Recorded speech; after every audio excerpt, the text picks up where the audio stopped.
19 अप्रैल के दिन 21 राज्यों के 102 लोकसभा सीटों पर मतदान हुआ।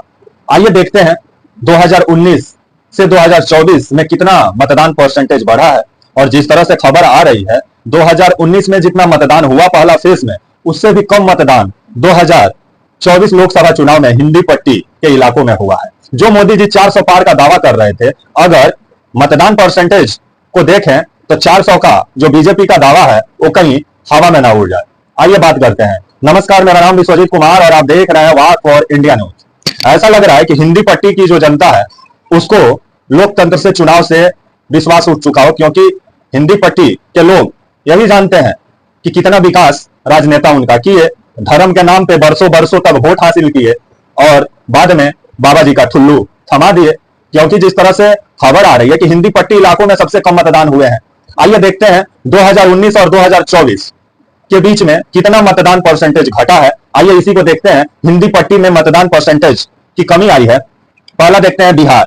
बिहार में 2019 में 50% मतदान हुए थे, लेकिन अभी 2024 में जो लोकसभा चुनाव हुआ 19 अप्रैल के दिन 102 लोकसभा सीटों पर 21 राज्यों में जो मतदान हुआ, उसमें बिहार में 2019 में बिहार में पहला फेज में 50% मतदान हुए थे, तो वहीं इस बार 2024 में बिहार में मात्र पहला फेज में 46% मतदान हुए हैं। तो वहीं उत्तर प्रदेश में 2019 में पहला फेज में 63% मतदान हुए थे, तो वहीं इस बार 2024 में उत्तर प्रदेश में मात्र 53% मतदान हुए हैं।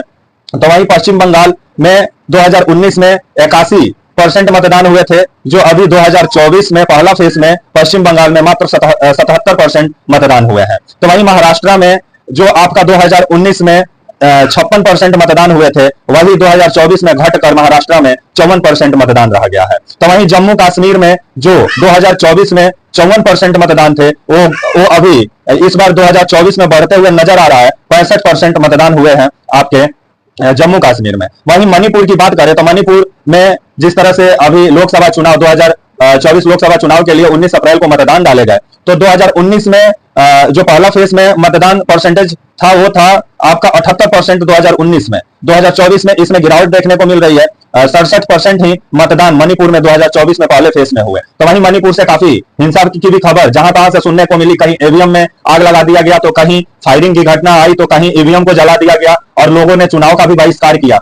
तो वहीं जो बिहार और उत्तर प्रदेश में सबसे कम मतदान हुए हैं, तो वहीं भारतीय जनता पार्टी और मोदी जी जो बिहार में एक एक दिन में 3-3 रैली 4-4 रैली कर रहे थे, लग रहा था कि मतदाता काफी संख्या में आएंगे मोदी जी को 400 पार कराने के लिए, लेकिन बिहार में मतदाता घर से निकले नहीं। और वैसे भी अभी गर्मी का सीजन है। बिहार, यूपी समेत विभिन्न राज्यों में अभी गर्मी जबरदस्त पड़ रही है। बिहार में तो 19 अप्रैल जिस दिन मतदान था आपका जमुई, नवादा, गया और औरंगाबाद में, जहां गर्मी सबसे जबरदस्त थी। पटना में तेज हवाएं चल रही थी, गर्म हवाएं, यहां तक कि लोगों का फोन भी बंद हो जा रहा था। लेकिन जमुई में 47% मतदान हुआ 2024 लोकसभा चुनाव के लिए जो मतदान डाले गए 19 अप्रैल को, तो जमुई में 47% मतदान हुआ, नवादा में 40% हुआ, गया में 48% हुआ और औरंगाबाद में 49% हुआ। लेकिन जमुई, नवादा और औरंगाबाद में बीजेपी का खेल बिगड़ते हुए नजर आ रहा है। तो वहीं गया से कहीं जीतन राम मांझी चुनाव जीत सकते हैं, क्योंकि गया इनका चुनावी क्षेत्र है और गया में अच्छा खासा प्रभाव रखते हैं। भले दलित का नेता अपने आप को बोलते हैं जीतन राम मांझी, लेकिन ये परिवार का नेता बस बन के रह गए हैं बिहार में। तो वहीं अब आने वाला समय ही बताएगा। जो मोदी जी 400 का पार का नारा दे रहे थे, अब 400 पार कैसे होगा जब मतदाता मतदान ही नहीं दे रहे हैं। जो वोटर है वो घर से बाहर ही नहीं निकल रहे हैं। और बिहार, यूपी में मतदाता भी समझ गए हैं, वोटर भी समझ गए हैं कि अपना विकास खुद करना होगा, ये नेता लोग नहीं कर सकता। वैसे भी बिहार, यूपी का अधिकतर गांव में आप जाके देखिए तो घर में 10 आदमी जहां रहता है वहां 2 ही आदमी अभी घर में, अधिकतर आदमी बाहर में है। तो मतदान ज्यादा संख्या में कैसे होगा? बिहार के लोग और उत्तर प्रदेश के लोग दूसरे दूसरे राज्य में जाके बैठे हुए हैं और कुछ दुबई, ओमान, मस्कट, लोहा कत्तर में जाके बैठे हुए हैं, क्योंकि वो लोग जान रहे हैं कि उनकी भलाई और उनका विकास कभी सरकार नहीं कर सकता है। अगर अपना विकास करना है तो खुद कमाना होगा। अब आने वाले समय में जिस तरह से आपका वोटरों का मतलब वोट के प्रति जिस तरह से अब जागरूकता खत्म हो रही है, ये लोकतंत्र के लिए सही नहीं है।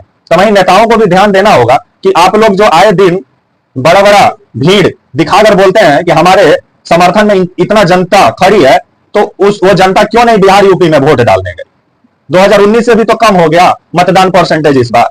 इसे ही कहा जाता है कि हवा हवाई जो भारतीय जनता पार्टी वादा की, उससे जनता भी अब परेशान हो गई है। और ये चुनाव जनता और सरकार के बीच है, ये आपको समझना होगा।